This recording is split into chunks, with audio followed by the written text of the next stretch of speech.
Hello, నేను doctor Praneeth Ram, dental specialist. నేను గత 7 సంవత్సరాలుగా డెంటల్ సర్వీసులు ఇస్తూనే ఉన్నాను. మన డైలీ లైఫ్లో మనం టీత్ని చాలా ఈజీగా తీసుకుంటాము, కానీ మన జనరల్ హెల్త్లో టీత్ చాలా ఇంపార్టెంట్ రోల్ని ప్లే చేస్తాయి. హెల్తీ టీత్ అంటే జస్ట్ స్మైల్ మాత్రమే కాదు.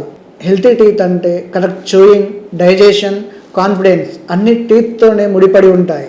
మనకు cavities, sensitivity, bleeding gums, bad breath ఇవన్నీ చిన్న చిన్న సమస్యలుగానే కనబడతాయి, కానీ చివరికి అవే పెద్ద సమస్యలై ట్రీట్మెంట్ కి చాలా టఫ్ గా ఉంటుంది. మీరు ఎర్లీ స్టేజ్ లోనే ప్రాబ్లమ్ ని గుర్తించి ఈజీగా ప్రాబ్లమ్ ని సాల్వ్ చేసుకోవడం. మీ స్మైల్ ని ప్రొటెక్ట్ చేయాలంటే regular checkups, proper cleaning and right guidance is very important. మీలో ఎవరికైనా డెంటల్ ప్రాబ్లమ్స్ ఉంటే ఆన్లైన్లోనైనా అడగవచ్చు, లేదా కామారెడ్డిలో ఉన్న మన వీనో డెంటల్ క్లినిక్ లోనే సంప్రదించవచ్చు. మీ స్మైల్ మా రెస్పాన్సిబిలిటీ.